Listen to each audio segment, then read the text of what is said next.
Good evening. Welcome to an evening with author and activist Norman Solomon. I'm Lisa Loving. Tonight's event has been coordinated by the Peace and Justice Works Iraq Affinity Group. Peace and Justice Works has been promoting nonviolent conflict resolution on local, national, and international levels since 1992,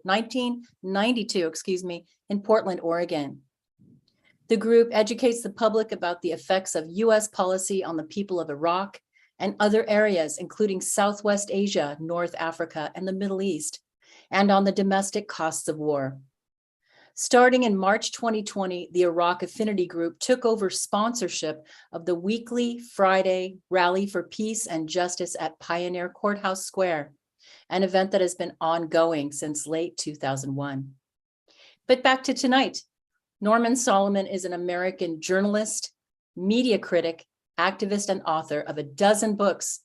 The New Press has just published his latest, War Made Invisible: How America Hides the Human Toll of Its Military Machine. A documentary of his book, War Made Easy: How Presidents and Pundits Keep Spinning Us to Death, was narrated by Sean Penn.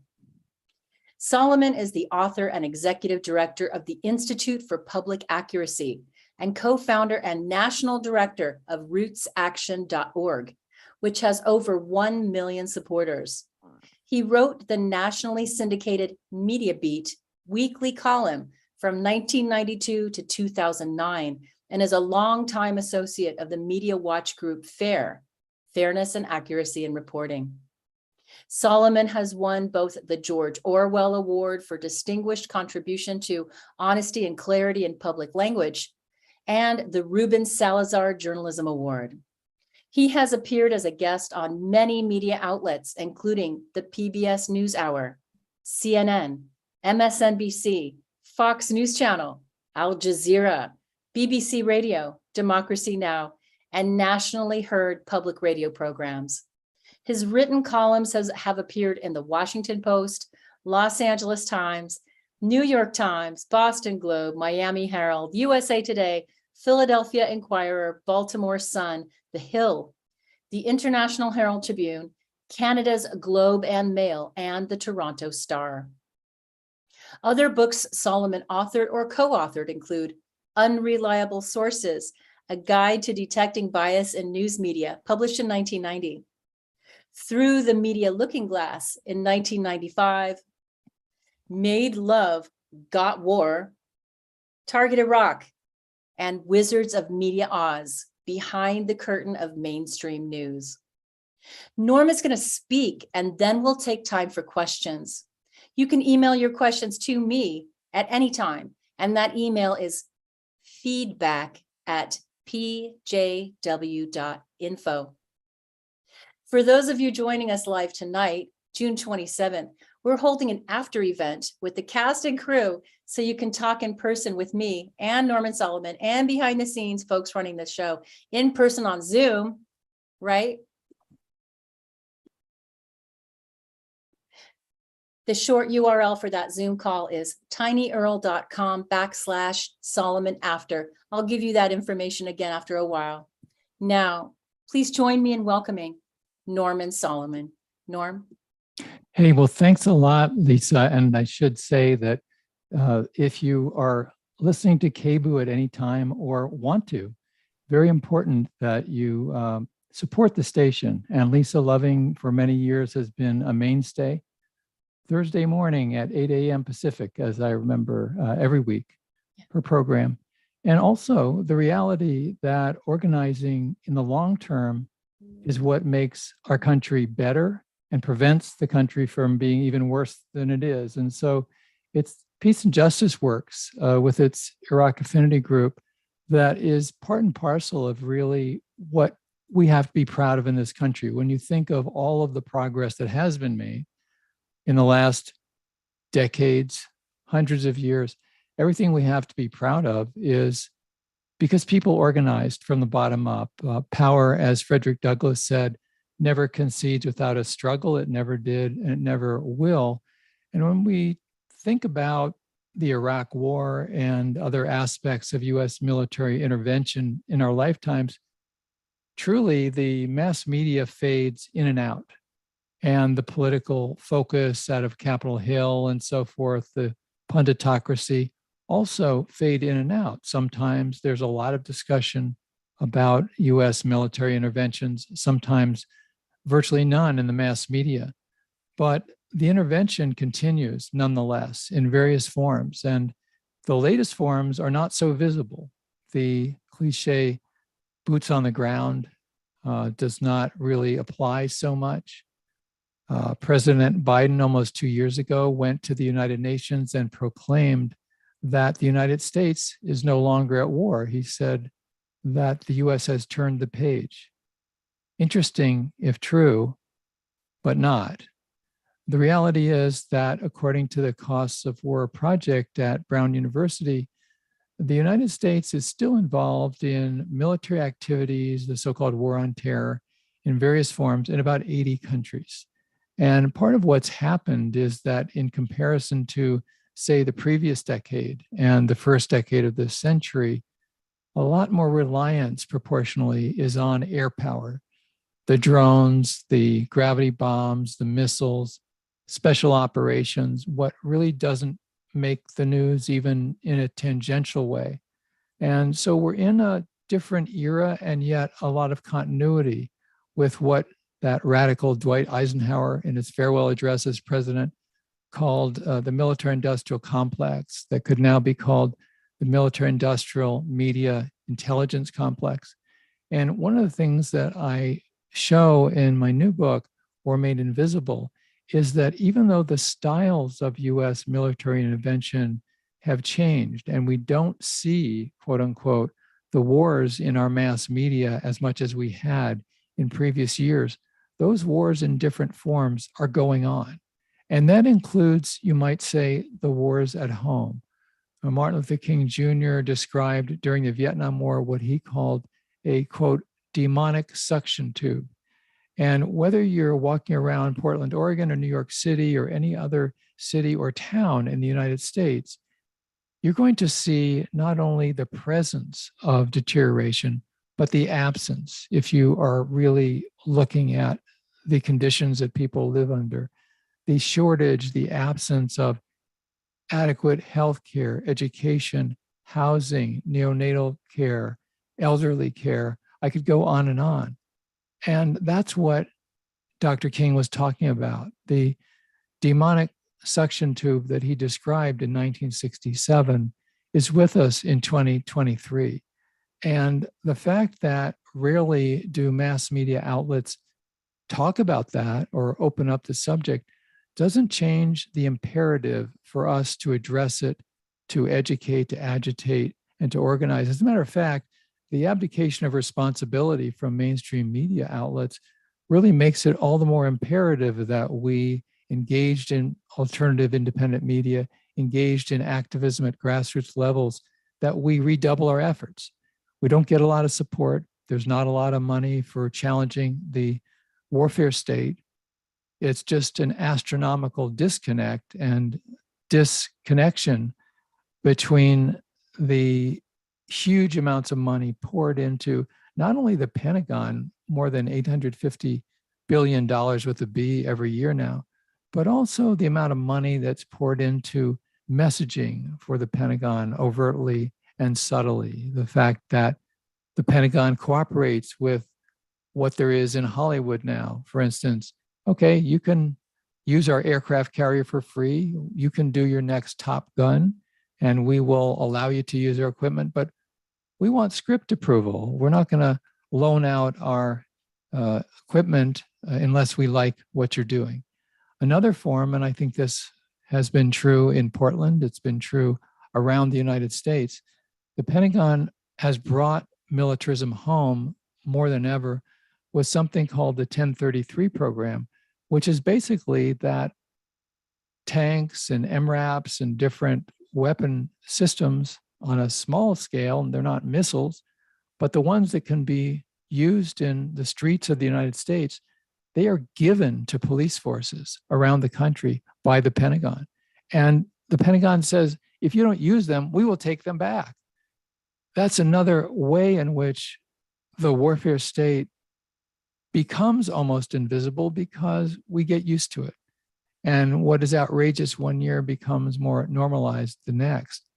So in any event, I'm looking forward to questions that you have, Lisa, and discussion we can have, and to really address this multifactorial problem we have of militarism in the United States and the tremendous effects it has, very overt, but also sometimes quite subtle, even while very powerful.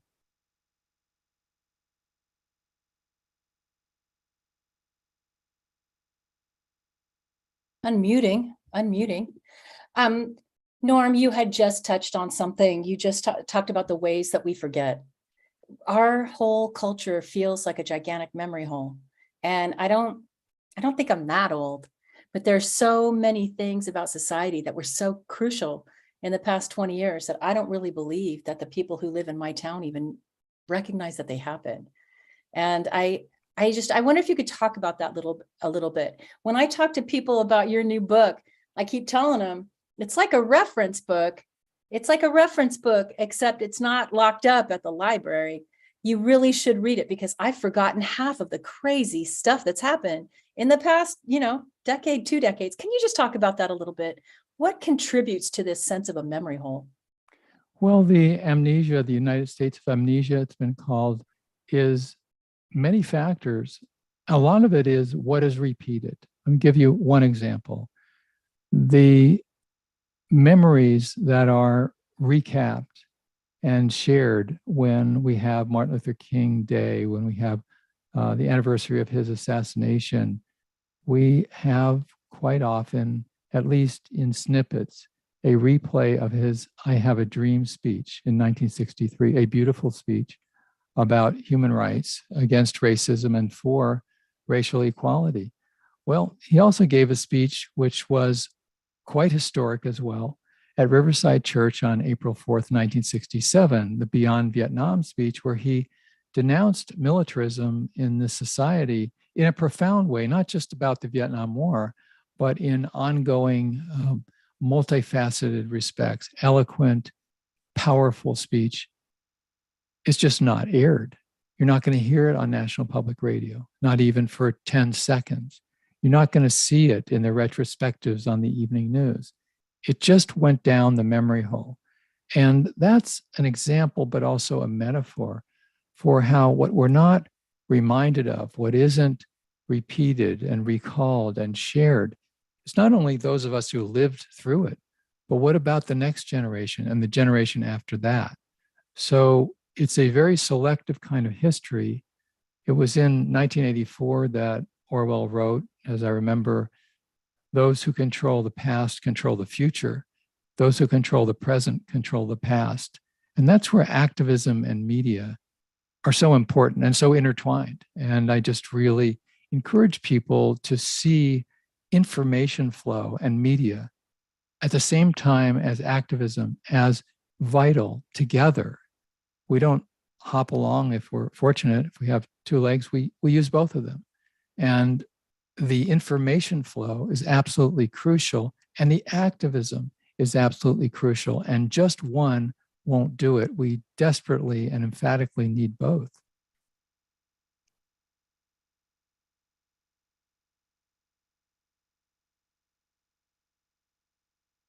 Unmute my microphone. After you took a long hiatus from writing books, what made you jump into this new book? What made you just decide? Because it's so dense with information and narrative. What really inspired you to do it? This new book, War Made Invisible, is the first one I've written in at least 15 years. And I'd really plunged into activism. I've always been an activist, but I did write 12 books before this one. And I just got really drawn into working with others, locally, regionally, nationally, sometimes beyond the US borders, and felt and still feel that activism is crucial. And by the way, it's the most difficult activity I've ever experienced. To be an activist at the grassroots means that we are constantly running uphill. We don't have the social support that so many enterprises have. There are messages of omission and commission from mass media that are quite discouraging to involve many people. And often it's a matter of sporadic media attention that will draw people for a while and then it will dissipate. But I think of that as kind of like a train, that if a train has stopped, then when there's an obvious need for it, it's very difficult and very slow to get it rolling. Whereas at least if we have it going all the time, which is to say activism 24/7, 365, then it has a quality of keeping things going to the extent that people's thoughts and infrastructure, to the degree there is, can be maintained. And so we're not at a dead stop when some overt crisis takes place. So for me, activism inside and outside the Democratic Party was important. In 2016 and 2020, I was a Bernie Sanders delegate to the national convention. I've worked at rootsaction.org since we were founded 11 years ago, an online activist group. I hope people will, if you're not getting our action alerts, go to rootsaction.org and please sign up. And eventually, though, I came to feel that I had experienced a lot about this warfare state and its evolution. Tremendous continuity, but also differences, as we've been talking about in the last few minutes. More reliance on air power, fewer US troops overtly engaged in war, and yet the militarization of society, if anything, has been magnified. And the wallpaper is absorbing militarism. The media echo chamber normalizes it. And so that's really the genesis of the War Made Invisible book. And I did, yes, want to write a book that makes an anti-war case. I also wanted to try to capture what I think is almost ineffable, and it's hidden in plain sight. It's right in front of us, that the militarism in the US is so pervasive, so powerful, and has been so normalized that essentially the people on this planet, in the US psyche, individually, socially, and in media, humanity has been divided into two different categories: the people who matter and the people who don't. What I call in the book two tiers of grief. And you can test it out very clearly when you look at the media coverage of US wars in, for instance, Iraq and Afghanistan. The coverage of the people at the other end of US missiles and bombs and drone strikes, they rarely got any empathetic coverage whatsoever. They rarely got coverage at all. And when they were covered, it was sporadic. It was presented as a rare occasional occurrence, even though we know from the Cost of War project at Brown that more than 300,000 civilians were directly killed in the US so-called war on terror in the last 20 years. So those people have become tacitly non-persons, unpersons. And then there are the US soldiers, and they have been in the media to the extent they were covered, empathetically portrayed, as they should be, arguably. And so the troops who came home with physical and emotional injury, PTSD, there's been some coverage, not adequate, not tracing it to militarism, but still there has been some pattern of coverage of what happens to US soldiers and their loved ones. The deaths, the injuries, the mourning, before the media spotlight goes away, some attention. Now we're seeing the US coverage of people in Ukraine.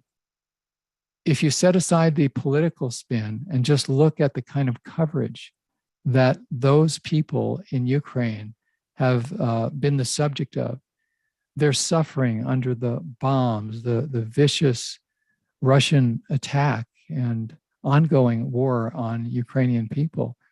Tremendous empathetic coverage, whether you're reading the Oregonian or the New York Times or NBC News or NPR News and a whole host of the US media outlets. they are all treated as human beings. They're in the other tier of grief. They're sort of almost honorary Americans. They are being killed by an official US enemy. Well, maintaining two tiers of grief and overlaying those two tiers on all of humanity on this planet, that's very damaging to our humanity, whether you want to call it ethically, morally, spiritually, whatever description you want to attach to it. There's something fundamentally corrosive and destructive about the, if you will, moral fiber of the United States as a country, as a media realm, as a political arena, and as individuals. So that core assessment is really at the center of the War Made Invisible book. To follow up on that, we just watched this drama the past few days about a mercenary general, basically, apparently, maybe trying to stage a coup d'etat in Russia. And as I'm watching, I'm reading, I mean, I just couldn't put it down, right? It was like catnip to me and the newspapers. And as I'm reading it, it occurred to me, like, I have no real objective sense whether this is really happening or what's happening or who's controlling it or why I'm even getting the information that I'm getting. And we wanted to ask you, like, talk a little bit more about how Russia's war on Ukraine is covered versus how US wars are covered. So much of the media coverage of foreign policy in the mass media of this country is through a window that's tinted red, white, and blue. So sooner or later, usually sooner, it gets back to it's about us. And when it's about us, even though the United States has within its borders about 4% of the world's population, then that emphasis, that combination of nationalism and jingoism and so forth, which is really antithetical to authentic journalism that's supposed to function without fear or favor, then the tilt is very extreme.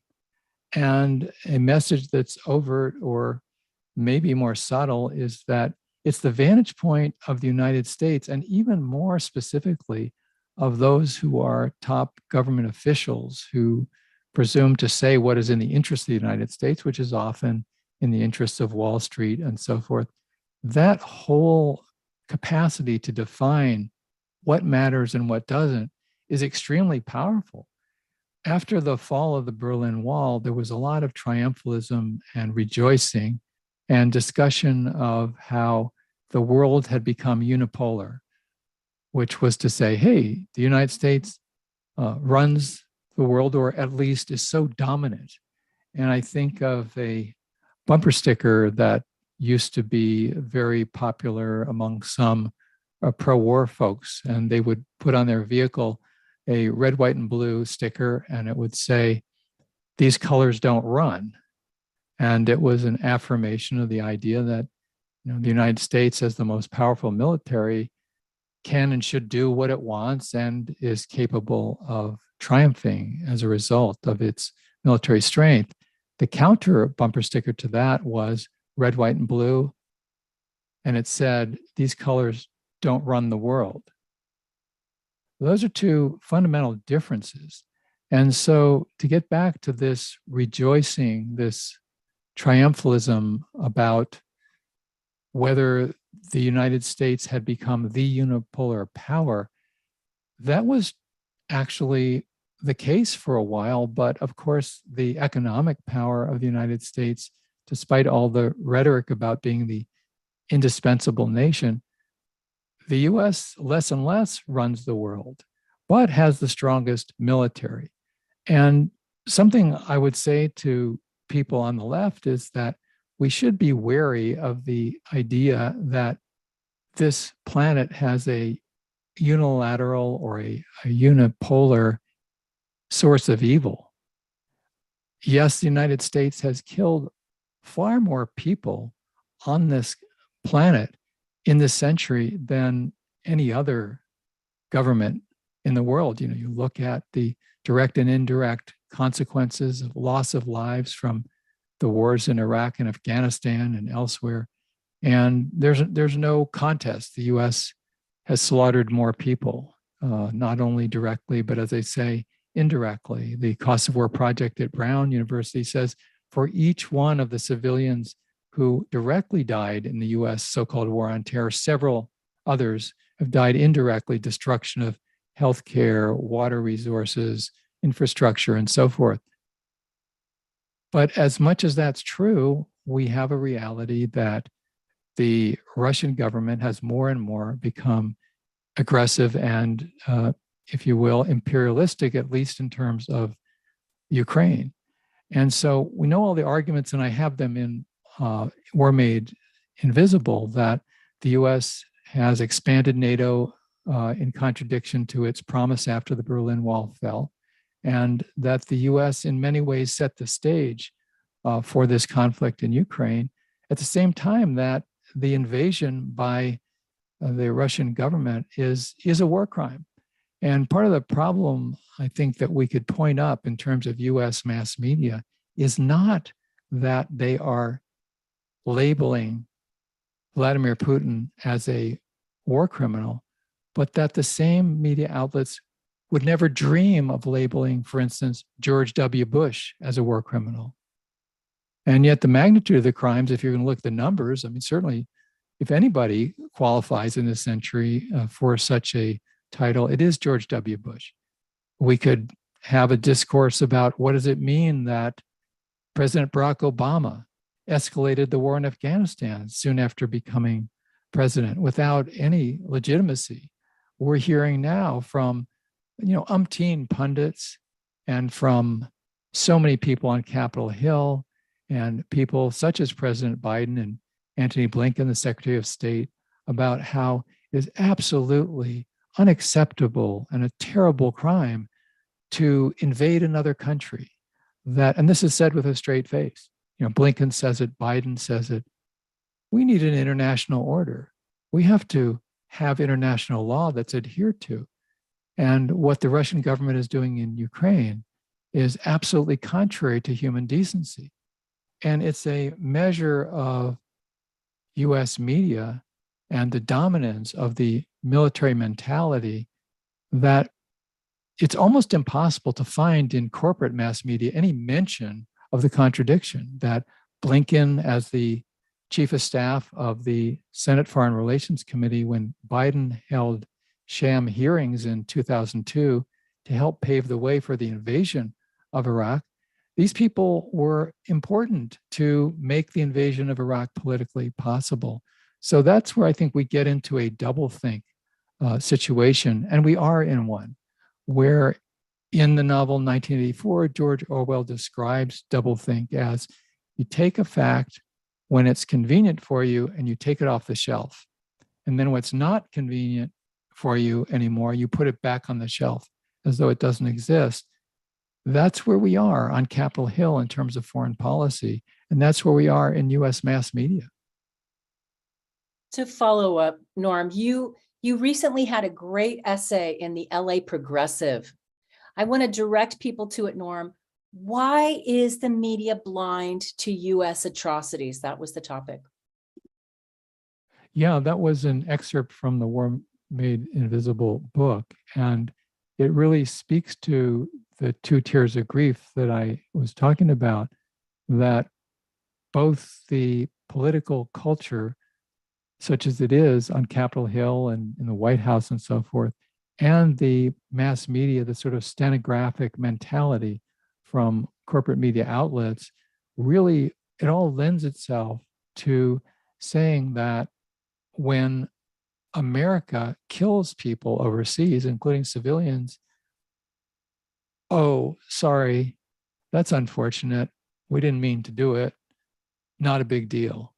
That's what it all boils down to. I mean, a clear example, most recently, in terms of a very particularly horrific weapon, is that when Russia invaded Ukraine about almost a year and a half ago now, there was a lot of publicity, front page in the New York Times and elsewhere, that the Russian forces used cluster munitions, which are horrific. They explode these what are called bomblets horizontally.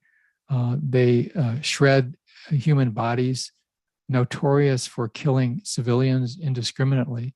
And quite properly, the New York Times described how horrific that was, without, as I document in the book, mentioning that the United States exploded 1.8 to 2 million cluster munition bomblets during the US invasion of Iraq.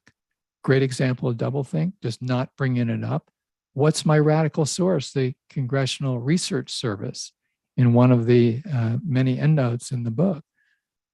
That's an example where when the US shredded the bodies of human beings with these horrible weapons, barely any mention at all. And yet when the designated enemy does it, there's a lot of political and propaganda hay made out of it. It's a tough question you've asked, Lisa, because there are so many different layers of it. It's social, it's media, it's interpersonal. It has so many aspects of nationalism. I quote in the book, War Made Invisible, a short story that was written by William Dean Howells more than 100 years ago. And by the way, he was good friends with Mark Twain. And the short story was called Editha.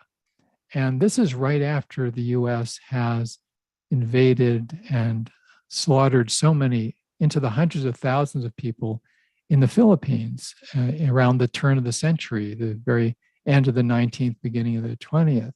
And the character in the short story says, what a wonderful thing it is to be in a country that can't be wrong, but when it is right anyway.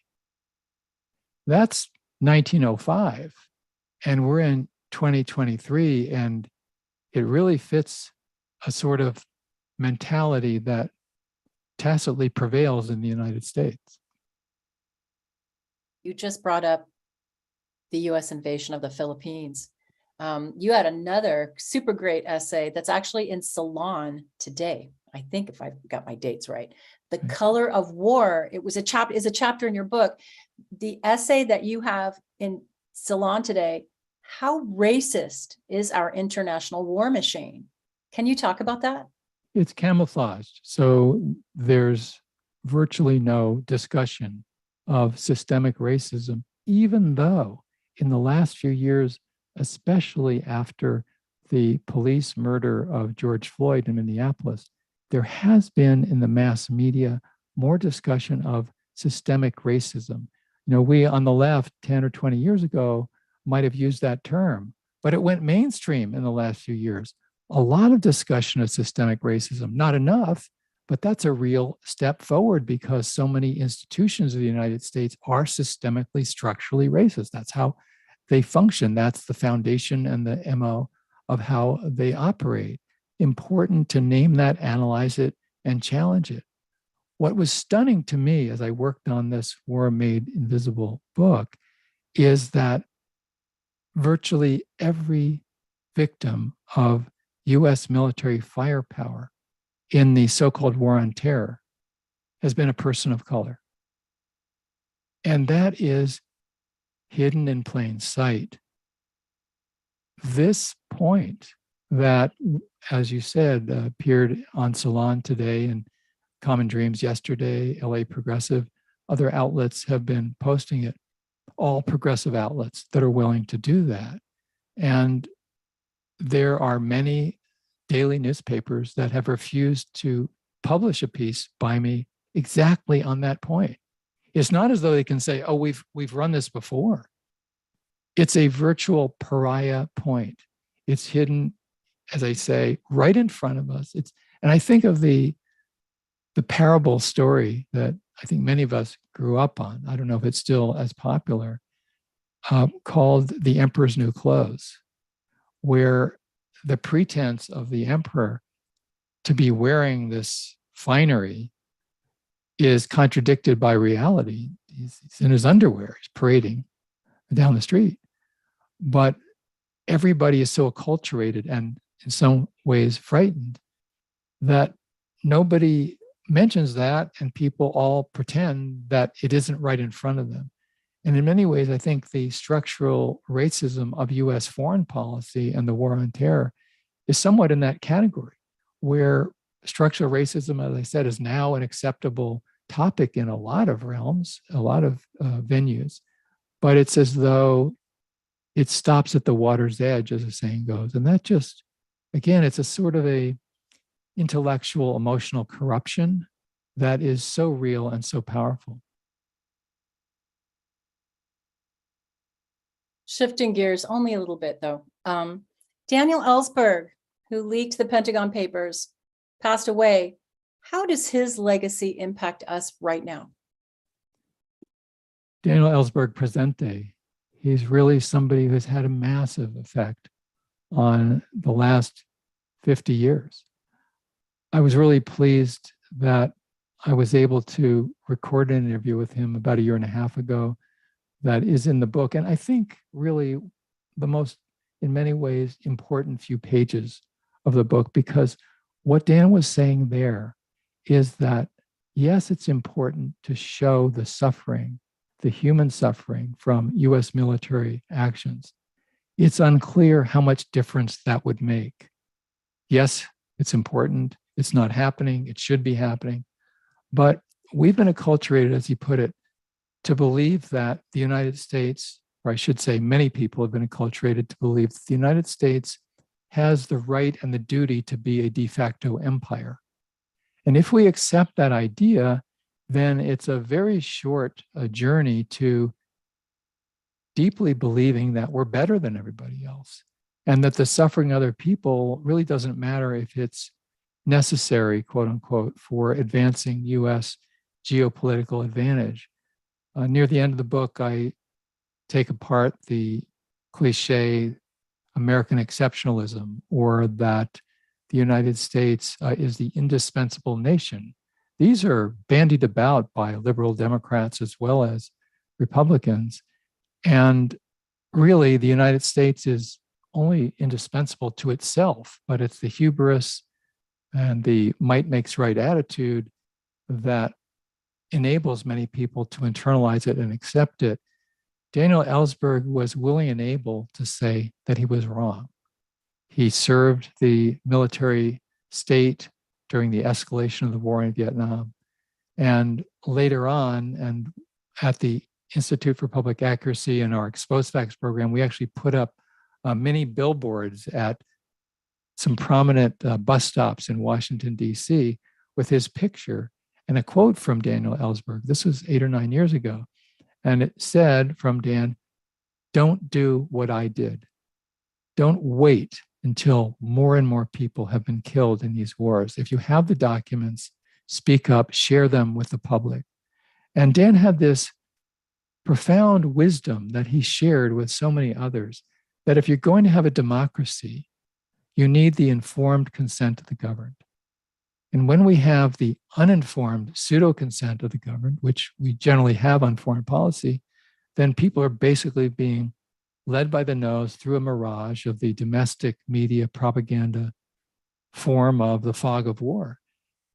In the last 52 years of Dan Ellsberg's life, beginning with when he released the Pentagon Papers in 1971, he said that we have a moral capacity to speak out, to speak up, to be willing to take risks for nonviolent action against militarism, because so many lives are at stake. I want to follow up on that. I'm thinking of some really fascinating and prominent, more recent whistleblowers. Of course, there's Reality Winner. She fascinates me. Chelsea Manning, one of my sheroes of all time. John Kiriakou, right?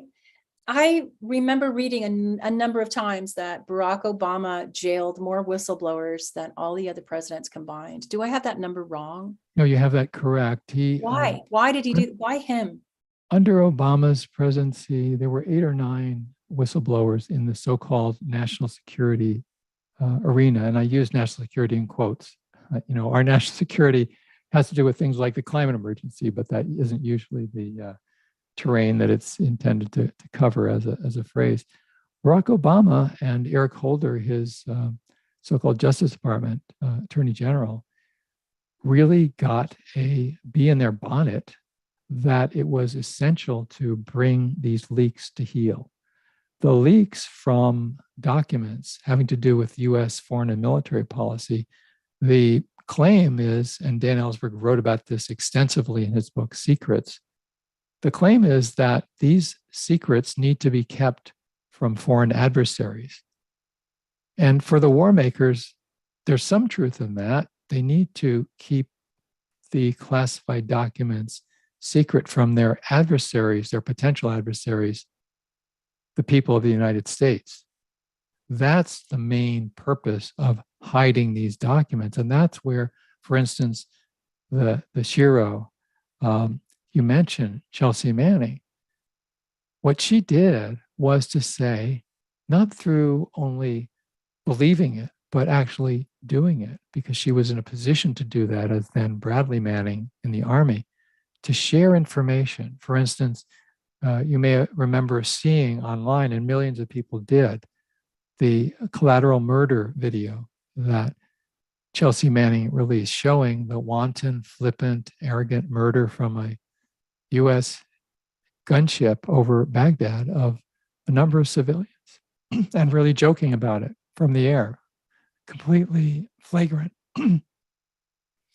That's the kind of disclosure that the Pentagon dreads, and a lot of the Iraq war logs that Chelsea Manning released and that WikiLeaks publicized. These are heroic whistleblowers, and in the case of Julian Assange, a publisher. And sometimes people have, I think, mistakenly referred to Julian Assange as a whistleblower. He isn't. He's a journalist, he's an editor, he's a publisher.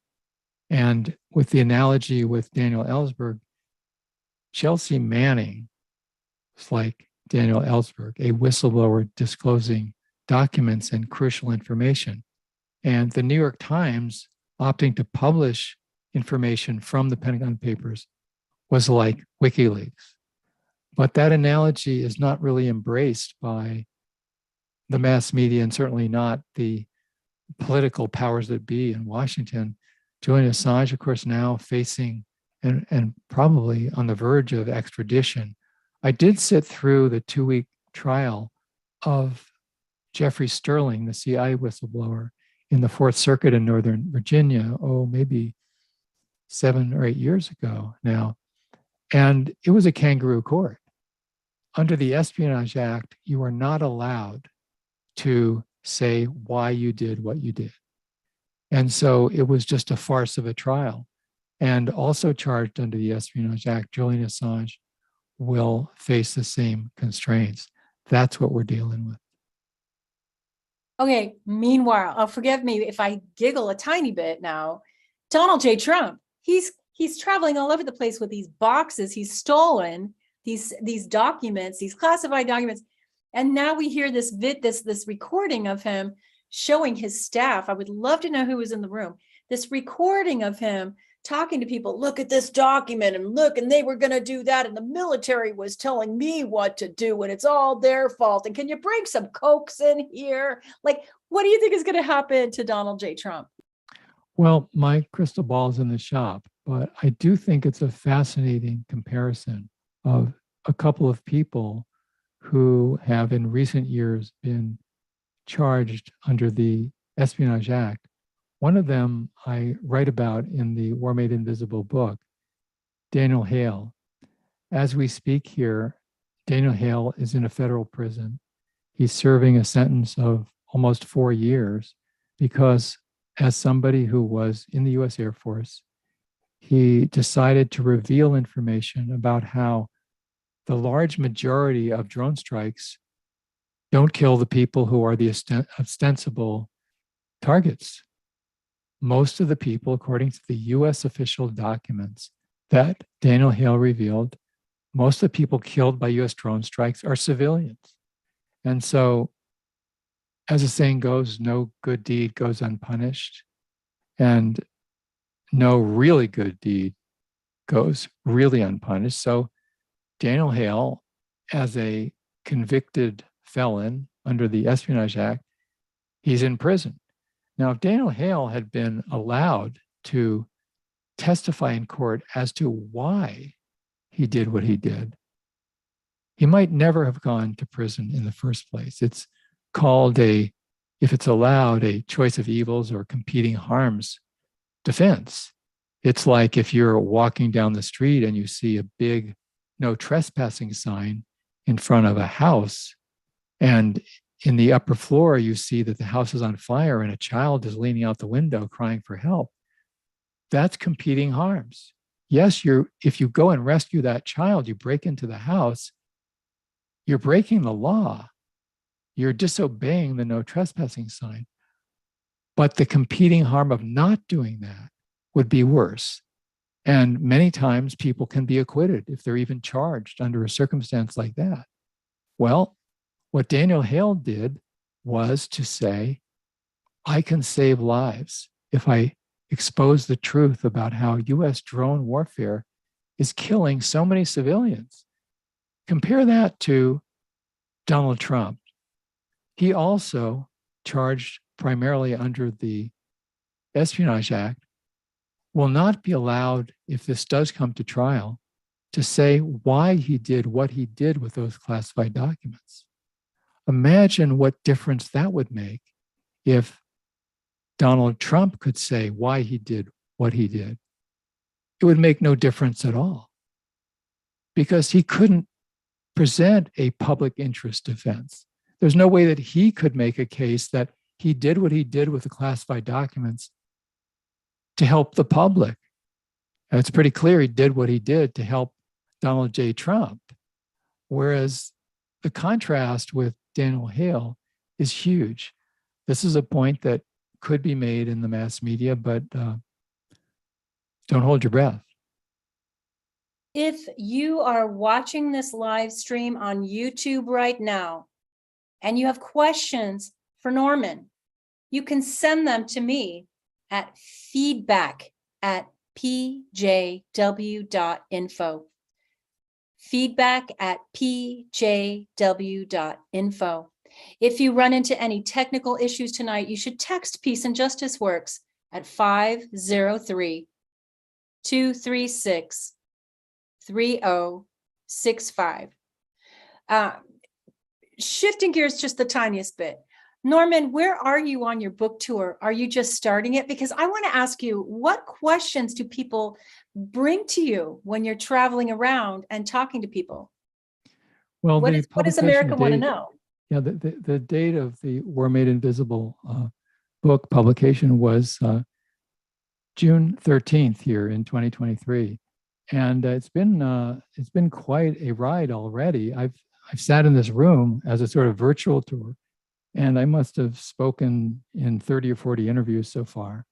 And I like doing that. I'm not getting on planes or trains or buses really. And I'm able to talk with activists. I'm able to talk to people, well, as I was able to do and very much enjoyed on your program on KBOO, Lisa. And folks around the country, different kinds of outlets, podcasts, print journalists, and so forth. And I've really tried to reach out because this book is the first one in 15 years that I've written. I have a special sort of affection, if you will, for it, because it's sort of an aggregate of what I've been mulling over in all that time. And there's a tremendous amount that we learn if we're activists about the political system and about the media system. And truly, a lot of what I began to learn about media bias, I learned from the Oregonian newspaper. As an activist in Portland in the 1970s and a lot of the 1980s, working on various issues and for instance, the Oregonian was fanatically in favor of nuclear power. And when many of my friends and colleagues and people I didn't know who were all working together with nonviolent direct action to close the Trojan nuclear power plant up the river, we had the constant flow of editorials, official ones, from the Oregonians saying that we were idiots, we were crazy, the future was nuclear power, according to the Oregonian. I'm talking 1977, 1978. And then the 3 Mile Island accident happened and almost melted down a lot of Pennsylvania. And the line began slowly to change from the Oregonian. I just bring that up as an example. I think that when people work on issues, and I imagine this has been the case with activists in Peace and Justice Works, Iraq Affinity Group, and really the case, I would wager, with many thousands of activists around the United States. When we really study an issue, when we learn, when we read, when we have firsthand experiences with people affected by the choices made in public policy and power exerted by corporations, we begin to see the extent of the media bias. When we really know about an issue, we see what's omitted, not even covered at all. And we see so often how the coverage is just absurd and slanted and misinformed and disinforming. So for me, and getting back to the War Made Invisible book, I'm really happy about it. I'm encouraging people, whether or not you buy it, talk to people at libraries, whether in Oregon, Multnomah County or Clackamas County or whatever, wherever you live around the country, get the libraries to go ahead and order the book, because then it's going to be recycled time and again. And I quickly add that it's gotten great reviews from all the book industry publications, the 4 big ones, Book List, Library Journal, Publishers Weekly, Starred Review from Kirkus Reviews. And as we speak, I don't know of a single corporate media outlet that's reviewed it. So, as always with organizing, for instance, it's always an uphill climb, but that's what it's all about. I want to take this moment to say many thanks to everyone who's watching this event. Bringing this information to you is not free, and Peace and Justice Works relies on community members to support its ongoing work, organizing public events such as speakers and forums, demonstrations like the weekly Friday rally, publishing fact sheets, and more. Peace and Justice Works' other project groups include Portland Cop Watch, focusing on police accountability work, and Flying Focus Video Collective, which has been producing video since 1991 and will present an edited version of tonight's event in the near future. To support the ongoing work that you're watching right now, you can send checks or money orders to Peace and Justice Works, P.O. Box 42456, Portland, Oregon 97242, or donate through Network for Good by going to pjw.info/pjwdonate.html. I want to also say you can listen to me. My name is Lisa Loving on KBOO every Thursday morning at 8 a.m. My live show is Keeping It Real. That's at 90.7 FM in Portland and streaming online. We want to go to questions now. We want to shift gears and do Q&A. So again, please send your questions to feedback@pjw.info. And we're going to be waiting for your questions. We're going to stay together and get together after this is over too. So hang out for that, and send the questions for Norman to feedback@pjw.info. And while we're waiting for people to do that, there is a question about Libya. Some people talked about how the U.S. war on Libya wasn't not considered a war because no troops were on the ground. That question came out from a Peace and Justice Works member. What is your take on that? That was a How do we even fascinating define reality. what a war is? It was really, it's almost surreal. It's like going down the rabbit hole into Alice in Wonderland in many respects. The reality was that the United States was leading the bombing of Libya in 2011. And in that process, the US spent in just a few months $1 billion with a B dollars to do so. And a lot of bombs were being dropped courtesy of US taxpayers. There is the War Powers Resolution, as it's known, or War Powers Act, that requires that after 90 days of US involvement in a war, the president needs to get approval of Congress. So the Obama administration refused to do so. And actually, presidents generally have not heeded the rare times that the War Powers Resolution has been invoked by Congress, very rare times. So what occurred in this case is that a representative of the administration of Barack Obama went to Capitol Hill and testified that the United States was not at war.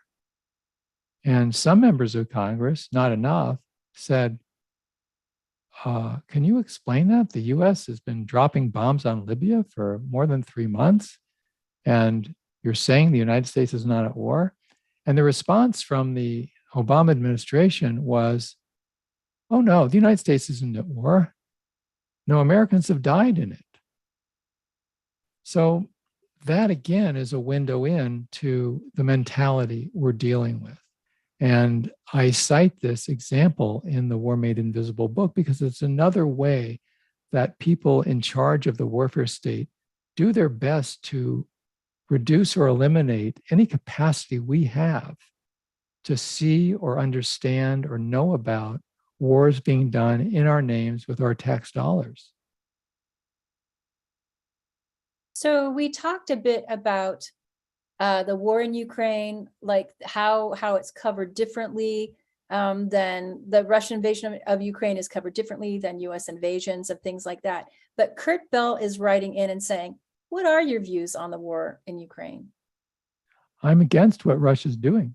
I think that once we start to excuse any country for going in, crossing borders, violating international law, and slaughtering people, that should be condemned. What the US should be doing is engaging in diplomacy, which it has never done in this conflict. In more than a year and a half, and back to the beginning of last year, the US government refused to engage in, and I think Jeffrey Sachs is correct when he has written about that in the Financial Times and said it clearly and emphatically, and I think with real evidence. The Biden administration has never engaged in authentic diplomacy whatsoever about the Ukraine crisis before the invasion or afterwards. We need something called diplomacy. We need real negotiations. And the United States doesn't have clean hands here, as I write about in the book. There was a promise not to expand NATO. The US has expanded NATO. US has been responsible for pushing NATO to expand up to Russia's borders. And this is a problem of do as we say, not as we do. As I say, window on the world, tinted red, white, and blue. Can you imagine if Russia was gaining ground to be allied with Canada or Mexico and started putting missiles on the US border? I mean, the powers that be in Washington would go absolutely nuts about it. So this is the double standard of US policy. And I have the position that we don't need to choose up sides between these two militaristic entities, that the hypocrisy in Washington does not justify the slaughter by Russia in Ukraine. And at the same time, the slaughter that Russia is engaging in Ukraine in no way justifies US hypocrisy or the US militarism that has caused so much death and destruction in the last many decades. All right, another question from Peace and Justice Works. You talked about the toxic effects of depleted uranium in Iraq and elsewhere. Can you talk about that history and the fact that the UK and the United States is planning to send depleted uranium to Ukraine for their use? Yeah, the last news reports I've seen are that apparently there's a very good chance, and I don't know if the button has been pushed, so to speak, for the US to send depleted uranium to Ukraine. That should be considered a war crime. The US used it in Iraq with terrible results. According to the best epidemiology there is, There's real reasons for concern, to put it mildly. And yet, this is an index of what happens as a war goes on, that winning becomes more and more important, and boundaries are trampled. And we might say that having any war that has any moral standards is dubious, but it gets worse and worse as time goes on. Let me give you an example. In 1939, it was a truism that countries did not bomb civilian populations, would not drop bombs on cities. By 1945, that was completely out the window. Dresden, Tokyo, Hiroshima, Nagasaki. That's what happens in wars. That's why an anti-war movement is so crucial. And we shouldn't be making excuses for war makers, whether they're in the Kremlin or the White House. For people that are watching right now, don't forget, we're holding an after event with the cast and crew of this wonderful interview at 8:30 when the Q&A period ends. And you can join us via tinyurl.com/Solomon after. Norm, you briefly talked about the death of George Floyd in the context of racist state violence. Can you talk more about the connection between war and police brutality, which is a connection made by Peace and Justice Works through its Portland Cop Watch project group? Very powerful organizing. Talk about that a little more. There's a lot of revolving door from people in the military who go on to be prison guards, jail guards, and police officers. And in many ways, the similarity between the US military and police forces around the country is very strong. Use of weapons, lack of accountability, reliance on violence, operating within a hierarchy, and yet, when not observed and not under direct scrutiny, all kinds of moral and legal crimes are committed, whatever can be gotten away with. It's not to stereotype all police, but the failure of accountability leaves the door open, and often a lot of police officers sooner or later tend to walk through that door of abuse of their power. It's a militarization of society, and we're suffering from that. I make the contention in the War Made Invisible book that that's part of the war that's invisible, that we have been acculturating so many young people, mostly men, to the idea that they should learn how to kill. The long-term implications of that are rarely talked about. Remember back in 2019, 2020, then candidate Joe Biden said, if we have another 4 years of Donald Trump, the character of the United States will be forever changed. We've got to stop this right now. And unfortunately, Trump was not reelected. What Biden didn't ask and has never asked is what 20 years of nonstop war has already done to the character of the United States of America. It's just not something that is dealt with. And yet, you think about how many people have gone through basic training of the military, where the whole message revolves around, if you need to be able to kill people. And here's the weaponry that you need to become good at using. So if you need to, you can pull it off. And you can take the young people out of the military, but can you take the military out of the young people? Can you find an off switch after that training? I don't think so. And for many in this century, it's not just training, it's actually being thrown into battlefield conditions, or perhaps push button wars where people are being killed because of what you do at your computer console. You're not there directly, but you're involved in the killing chain, what's called the kill chain. And this is something, again, that Martin Luther King Jr. was talking about, particularly in the last couple of years of his life. This is a wisdom that he shared, that we need a culture of nonviolence, and we need to directly challenge the culture of violence and militarism. I think we're worse off in this culture now, perhaps, than in our lifetimes ever before. I'm going to try not to get in my feelings on this one, okay? The Washington Post a couple months ago did a week of stories about AR-15s, okay? They interviewed people who lived in a small town, was it in Tennessee or Kentucky, where there is an AR-15 factory. It turns out AR-15s are a domestic product. And they interviewed people that worked in the factory, and they interviewed a woman who had worked at the Handy Mart for $15 an hour. But when the AR-15 factory opened, she got a job, her husband got a job, they bought a house, their lives changed. They became middle class.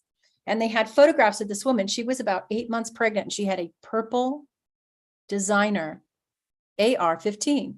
Frankly, she looked embarrassed. She looked embarrassed holding it, frankly. And what I really want to ask you, and it is okay if we cry, it's okay if we cry, but like, Norm, there's so many of these guns. They can't be used for anything but war. And we're seeing people taking them into schools.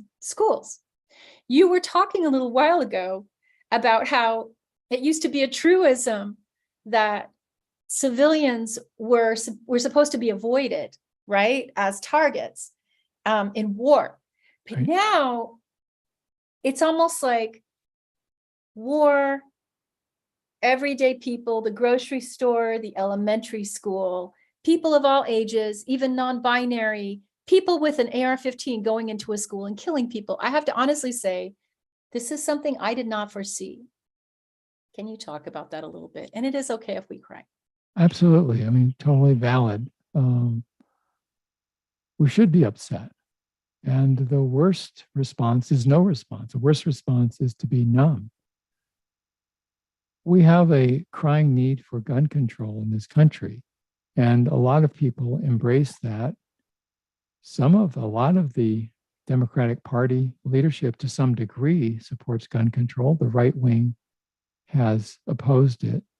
And this gives me a little digression, but when you get to domestic policy, there are huge differences between the Democratic and Republican Party, now more than ever, the neo-fascist Republican Party. When you get into war policies, there's almost no difference whatsoever in terms of foreign policy. And I think both of those truths are ones that we need to keep in mind. Gun control is desperately needed in the United States, and gun control is desperately needed at the Pentagon. And I have to say that when we have such a militaristic culture in so many ways, whether it's the entertainment industry glorifying uses of guns, whether it's the actual military training and warfare that the population, so much of it has been engaged with, whether it's the glorification of them in news media, that's role modeling. It doesn't take but a very small fraction of 1% of young people to take it seriously, to have the kind of horrors that you're talking about, Lisa, in nightclubs, in schools, elsewhere, the mass shootings, and we have a stunning number of them, hundreds per year, the last I saw in the United States. That said, people in other countries who have been subjected to invasion and warfare by the United States and other nations for that matter, that's a reality. That is their reality big time. And the grief that people in the US feel about these shootings is so important and so valid in its own right. What is a difficult challenge for liberal politicians and media to accept and to really deal with is that the US warfare state has been creating a massive quantity of such suffering in other countries. And it gets back to the two tiers of grief that I talk about in War Made Invisible, that we need to, and I don't mean this to sound like a preachy cliche, but we have one human family. What goes around comes around. We have one planet. The climate emergency has proven beyond any doubt that there's no such thing as putting up any sort of wall around one country. Likewise, the COVID pandemic. And this is a huge challenge ahead, is how we can organize effectively to turn back these forces of militarism, of racism, of xenophobia, of corporate greed. I want to follow up with a hard question. One of the things that people have said about the Vietnam War is that it did not stop until the news started showing photographs of what the war was really like. Now, I've heard that debated. And maybe not everybody believes that. But people now are talking about whether the news media should publish photographs of AR-15 victims. And when the Washington Post did their series about this a couple of months ago, they actually they basically tried to do that thing, but they did it with X-rays to show the impact of what AR-15s do to the human body.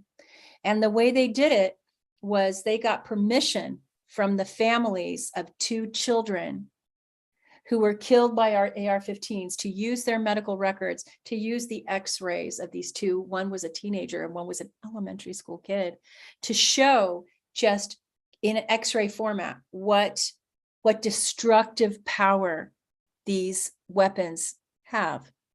And I just wanted to ask you, what do you think about that? People say it was the photos of the war are not what stopped the war, but that people in the street are what stopped the war. I'm guessing it was probably a combination of all those things. But what do you think about that? The news media almost acts like it's in bad taste to include photographs and things like that, even though there's plenty of horrible photographs in the news all the time. But what do you think about that? Well, for the most part, the idea that the major TV networks, and it's sort of easier to define because back in those days, there were 3 TV networks. There was ABC, CBS, NBC, and that was where people got their visual news other than print and radio. And the idea that TV networks in the United States showing the suffering from the war in Vietnam, that turned the tide, I think it's basically a myth. It's something that's, it's sort of the media equivalent of an urban legend. I cite in War Made Invisible the study done by Daniel Hallen, a professor at UC San Diego, who went in and looked at the actual footage of those 3 networks for years during the Vietnam War. And he found that there was very little showing of the carnage. And we remember, excuse me, we remember the rare times that it did happen. We remember CBS showing Morley Safer when he was at a village being torched by the US troops. We remember the photo of the young Vietnamese girl with the napalm on her back. These are notable. They were exceptions. They were important. They happened towards the end, the latter part of the war. And I think part of the problem with the disconnect with the facts is that it is disconnected from the protests in the United States.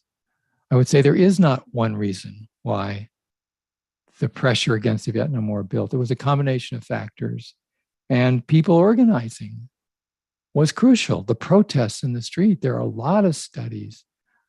There's a book by Carolyn Eisenberg that came out earlier this year through Oxford University Press, and she documents going through the transcripts and the tape recordings of Richard Nixon in the White House talking to Henry Kissinger and so forth, Nixon was very concerned about the protests.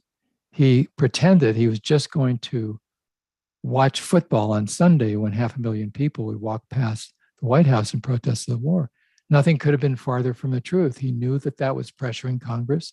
He was worried they would cut off funds for the war. It made him feel that the war was untenable, even while he continued to order the bombing. So what I'm saying is, yes, some of that coverage, it helped sensitize some people. Daniel Helen says people could look to that coverage and just as much be reinforced with a pro-war message as an anti-war message. But media coverage is important, and showing the suffering of war is important. Mass media will never do the work for us. We've got to do that grassroots organizing ourselves for sure. And it'll be part of the mix. Not any one thing in itself is going to be the total catalyst. The carnage from mass shootings in the United States is just, it's a horror. And it should be named as such. There should be emphatic organizing for gun control. I get a little concerned about the way in which many of the mass media pundits and commentators and outlets like the New York Times editorialize for gun control and quite appropriately decry this terrible, huge amount of weapons, of not just handguns, not just rifles, but really horrific assault weapons are circulating in the United States. And I think that critique is really important. I get uncomfortable in this sense that it's not combined with a horror of what the Pentagon weapons are doing to other human beings. And I have to say, again, following up on that one, you write in the book about the time you spent on the ground in Iraq and Afghanistan, and you talk more. Can you talk more about that and the attitude of the people you met in Iraq and Afghanistan toward the United States? How do they see us? Well, I spent very little time in Iraq and in Afghanistan, as well as in Iran, but I tried to learn from my brief visits. I went to Iraq actually before the invasion, and I went 3 different times between September 2002 and January 2003. And as I write in the book, each time I went from San Francisco to Baghdad, I felt not that I was going between 2 countries, but between 2 planets. It was like intergalactic travel. In the United States, more and more, the media debate, the personal debates were whether the United States should invade, how it should invade, when it should invade. And in Iraq, people I talked to, they wanted to survive. They'd already lived through the Gulf War. They'd lived through the sanctions. And each time I visited, they were more and more aware and pessimistic about a new invasion that they increasingly understood was going to come. It was a tremendous, for me, a tremendous tragedy just at a personal level to meet people and know how they would be terrorized by what came to be known as shock and awe. I was taken around to a couple of different schools by the UNICEF director for Iraq. And one of them was just a complete mess, broken windows, sewage smell. The students were trying to learn in this terrible environment. And then I went to another school that UNICEF had rebuilt, and it was relatively wonderful. And the students were in a warm place and a comfortable classroom. And I went back to the office with the director from UNICEF, and he was pointing out all the gains. And I said, what's going to happen, do you think, if the US launches an invasion? And it got very quiet, and he said, that'll be a whole other matter. And 3 months later, that did become a whole other matter. That's the human reality. And at a certain level, it's a human catastrophe of transcendent proportions. to sit along the Tigris River and see couples sitting over candlelight, having dinner, and to know that in a few months, their communities are going to be under US missiles. And this is what war is all about. Okay, I have one more question coming from Portland Cop from Peace and Justice Works. Okay. Mhm.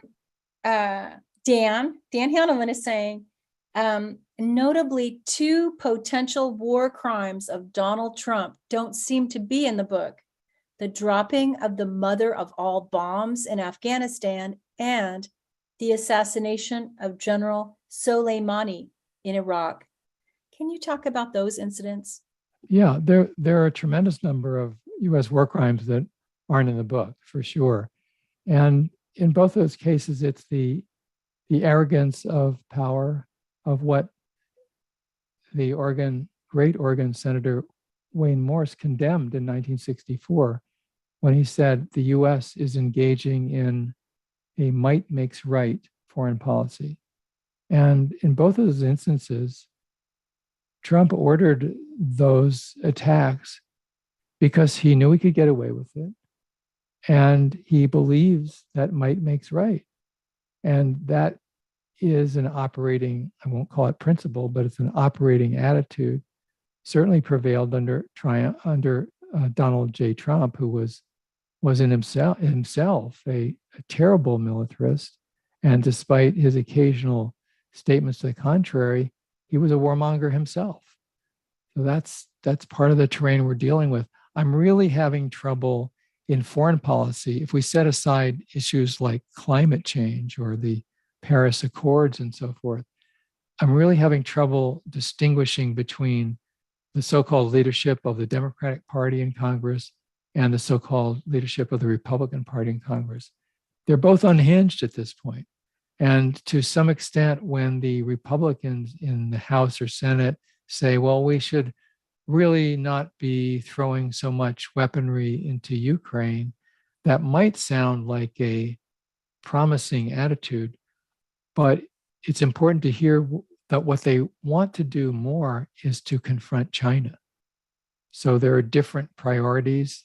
There's a spectrum of different priorities, but that's again where a peace movement, an anti-war movement is really crucial. And I'm glad we sort of got to this point because you have some people like Earl Blumenauer who say and do some good things, but not enough. You got people like Jeff Merkley, one of the best senators, and that's sad because he needs a fire under his butt. And then you look at Ron Wyden, who's basically a militarist, so that doesn't mean they don't do some good things. What it does mean is that nonviolently and emphatically, we should be confronting these people in Congress. They work for us. They aren't doing us favors when they do something good. And when they don't do something good, when they fail through omission or commission to challenge the warfare state, we should be challenging them. One of my more fond memories is being part of a sit-in at Senator Bob Packwood's office in Portland when Ronald Reagan ordered the invasion of Grenada. And sit-ins like that have happened at various times across the country in congressional offices.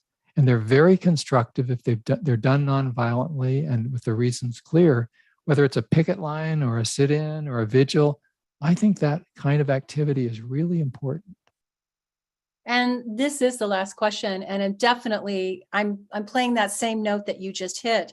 What can we be doing now? And can you talk more specifically about rootsaction.org? Well, I'm really pleased that I'm working with the whole team at rootsaction.org, and we support a lot of activism on many, many issues. We are multi-issue.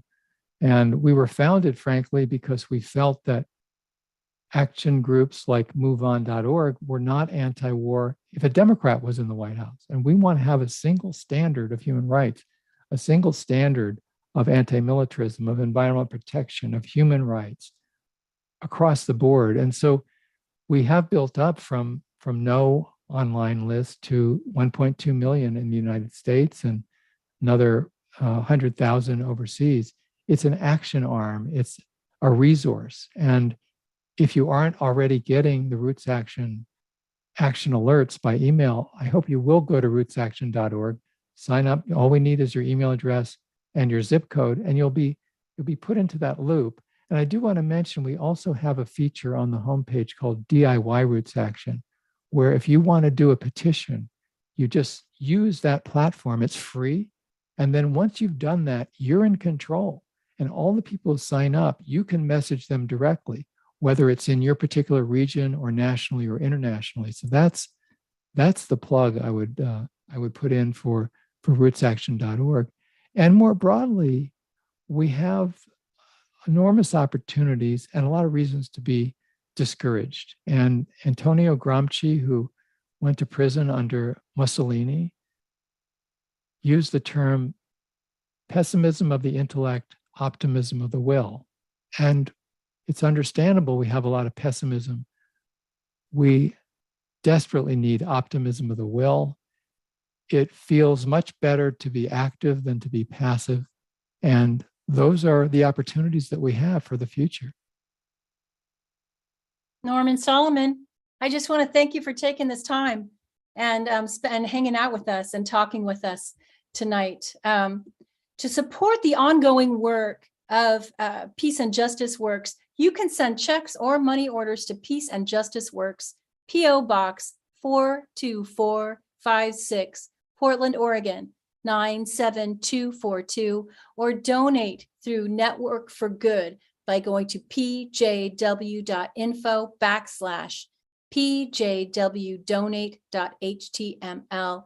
I'm Lisa Loving. I want to say thank you again, Norm, for being here.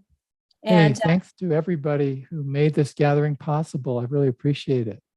And listen, if you're part of our audience right now, remember, we're going to have another event. If you're not done yet, I don't know if Norm can hang out all night with us, but if you're not done yet, please come right now to our after event.